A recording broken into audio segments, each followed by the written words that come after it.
خالد معین اور آپ دیکھ رہے ہیں ادب و فنون نامہ۔ آج ہم ادب و فنون نامے میں بہت اہم سوال اٹھانے جا رہے ہیں، اور وہ یہ ہے کہ مسترد کیے جانے سے مت ڈریں۔ مسترد کیے جانے سے مت ڈریں۔ اگر آپ کی آرٹ کی کسی بھی فارم میں کام کر رہے ہیں، اور خاص طور پر اگر آپ نوجوان ہیں، آپ نوخیز ہیں اور آپ نے اس فن میں ابھی ابھی قدم رکھا ہے، تو یہ بات گرہ سے باندھ لیں کہ آپ مسترد کیے جانے سے مت ڈریں، چونکہ آپ کی زندگی میں بار بار رد کا مقام آئے گا، بار بار مسترد کیے جانے کا مقام آئے گا، لیکن آپ نے اس سے ڈرنا نہیں ہے، اور آپ نے اپنا کام پوری ایمانداری سے کیے جانا ہے۔ آپ آرٹ کسی بھی فارم میں ہوں، اگر آپ پینٹنگز کر رہے ہوں تو آپ ضرور پینٹنگز کے اسرار و رموز سیکھیں،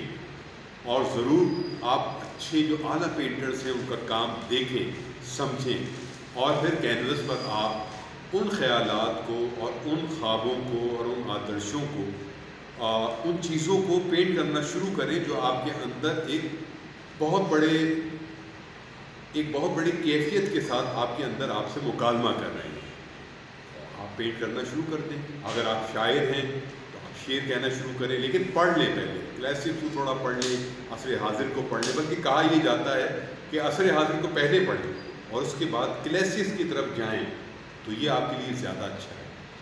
اور اس کے بعد جب آپ یہ طے کر لیں کہ آپ نے باقی شعر کہنا ہے، نظم کہنی ہے یا غزل کہنا ہے، تو پھر آپ وہ شروع کر دیں۔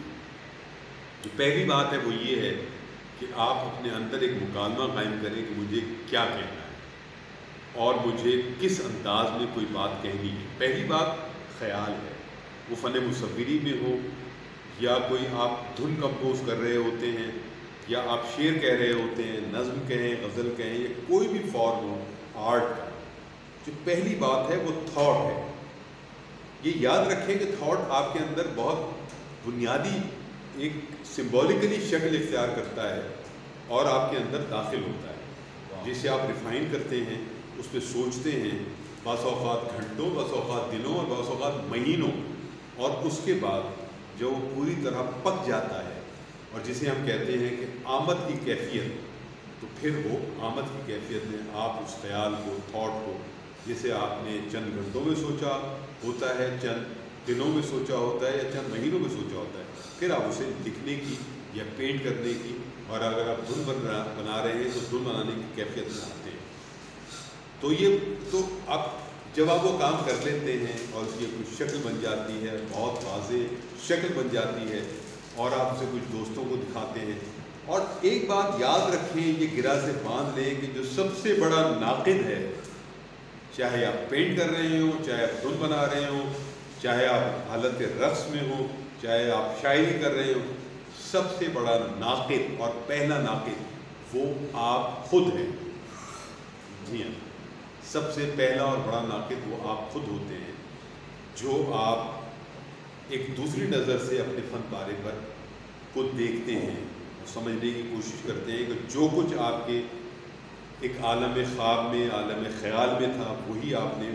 پینٹ کیا ہے، لکھا ہے یا اس کی دھن بنائی ہے، تو وہ ویسا ہی ہے، اور پھر آپ اس میں تنقیدی نگاہ ڈالتے ہیں۔ جب آپ ڈال لیتے ہیں اور آپ کو لگتا ہے کہ ہاں یہ ایک ایسی تخلیق ہے جو آپ دوسروں کو بھی دکھا سکتے ہیں، یا یہ سمجھ لیں کہ چند خاص دوستوں کو دکھا سکتے ہیں جو آپ سے ہٹ کر اس فن پارے کے بارے میں ایک رائے قائم کرتے ہیں، اور اب یہ مرحلہ اگر طے ہو گیا اور دوستوں نے، خود آپ نے بھی اسے پاس کر دیا، چند دوستوں نے بھی پاس کر دیا، لیکن یہ دوست وہ ہوں جو واقعی فن کے فارغ ہوں۔ اگر آپ نے نادان دوستوں کو یہ چیز دکھا دی تو ممکن ہے کہ وہ آپ کو گمراہ کر دیں۔ خود آپ کا ناقد تو یہ کہہ رہا ہے کہ یہ ایک چیز ہے، لیکن آپ کے نادان دوست کہیں کہ جناب یہ کیا چیز ہے یار، یہ تو ہماری سمجھ میں ہی نہیں آ رہا، تو پھر آپ گریز کریں ایسے دوستوں سے مشورت کے حوالے سے، اور ہمیشہ ذہین لوگوں کو دکھائیں وہ چیز جو آپ نے تخلیق کی ہے۔ تو اب یہ آپ کا دوسرا مرحلہ طے ہو گیا۔ اگر وہ دوست بھی آپ کو پاس کر دیں کہ ہاں اس میں ایک بات ہے، اس میں ایک چیز ہے، تو پھر آپ مت ڈریں کہ لوگ اس کے بارے میں کیا رائے قائم کرتے ہیں، آپ کو مسترد کر دیتے ہیں، آپ کو بالکل نگلیکٹ کر دیتے ہیں، آپ کو رد کر دیتے ہیں، آپ بالکل بھی اس بات سے مت گھبرائیں۔ دنیا بھر کے جتنے بھی تخلیق کار ہیں، پینٹرز ہیں، موسیقار ہیں، شاعر ہیں، کبھی بھی اس بات سے نہیں ڈرتے۔ اگر کوئی مرحلوں سے گزر جاتے ہیں تو پھر عوام کا مسترد کیے جانا ان کے لیے کوئی معنی نہیں رکھتا۔ عوام جو ہے وہ پھر انہی مسترد چیزوں کی تعریف کرتے ہیں جب آپ کسی خاص مقام پر پہنچ جاتے ہیں۔ تو دوستوں، اور خاص طور پر نئے موسیقار ہوں، مصور ہوں، شاعر ہوں، اپنی گرہ سے ہی بات باندھ لیں کہ مسترد کیے جانے، رد کیے جانے سے بالکل مت ڈریں۔ بے خوف ہو کر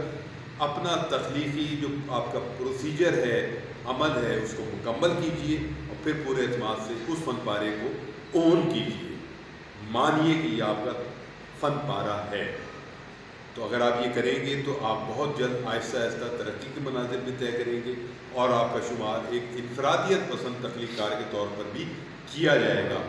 یہ ضرور ہے کہ کچھ عرصہ لگ جائے، کچھ مہینے لگ جائیں، کچھ سال لگ جائیں، لیکن آپ اپنے آپ کو منوا لیں گے۔ تو خالد بن کو یہی اجازت دیجیے اور اپنا اور اپنے احباب کا خیال رکھیے۔ ادب و فنون نامہ زندہ باد، پاکستان پائندہ باد، خدا حافظ و ناصر۔